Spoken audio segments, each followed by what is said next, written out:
የሆነ የኛን ቤት ሊመስል የሚችል ሰው ሁሉ ሽሮ ሜዳ ላይ በቃ ስፈልግ ነበር። አሁን በጣም ነው ደስ ያለኝ። እግዚአብሔር ይመስገን። በጣም እናመሰግናለን። እሱን ያየን ያህል ነው አባታችንን ያየን ያህል የተሰማና በጣም እናመሰግናለን። ኑሩልኝ። ሁለት የነበሩት አጎቶቻችን ያው በመቶ ሺዎች የሚቆጠሩች ያው የቤተሰብ ጫካ ውስጥ ገባን ማለት ነውና በጣም ደስተኞች ነን። እኛ ለምናገር ሁሉ ጊዜ በቃ ወስዳችኋለሁ ነው ወስዳላችሁ ነው የሚለው።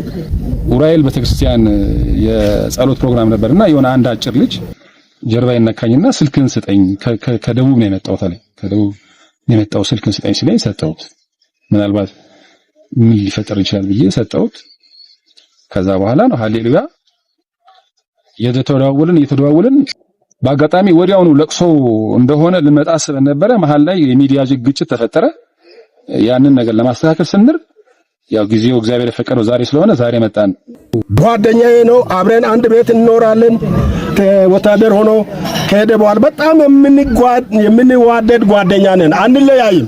አብረን እዚህ እረኛ ሆነን ኖረናል። ለሸማ ስራ አብረን ሄደናል።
ነፍስህን በገነት ያኑርልህ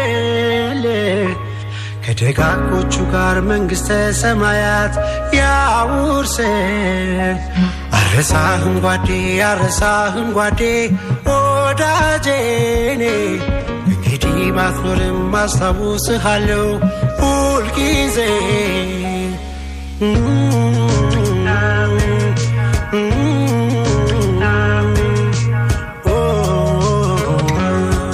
ሕይወት እንደ ድንኳን ብናውቅ እንደሚፈርስ አንድ ቀን ቀድመውኛ ሞት የሚሞት ነበር ሳይቀድመውኛ አረሳህም ጓዴ አረሳህም ጓዴ ወዳጄኔ እንግዲህ ባትኖርም አስታውስሃለሁ ሁልጊዜ ሁልጊዜ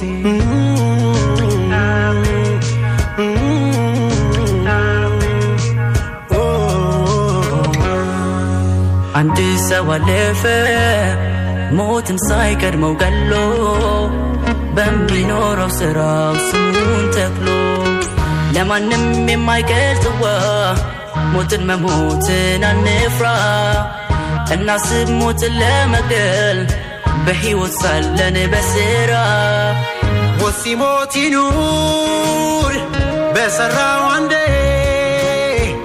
እንዳይሞት ሆኗል አልሞተም ጓዴ ሞት ሲገል አንዴ ሞት ይሙት ሁሌ በሰራው ስራ ይታወስ ጓዴ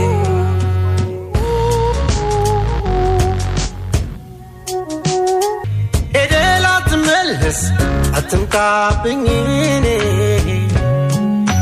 እባክህ ስለግዜን ሰላም አላጂቷ ሳትናገር ሄደህ ሐዘናችን በሷ ዞሮ ዞሮ ከቤት ኖሮ ኖሮ ከሞት አይቀር ተረኞቹን ማወቅ ከሸኞቹ መሃል ቢያስቸግር ካፈር ሰርቶ ላፈር መሆኑን ተረድቶ የሚያቅድ እኖራለሁ የሚል እሞታለሁ ብሎም እንዲያቅድ ትንቢት አይደለም ሚስጥር አይደለም ሞት የማይቀርጸው እንጂ በአዳም ልጆች ሕይወት በጎውን አስቦ መልካም ሥራን ሰርቶ አንድ ሰው አለፈ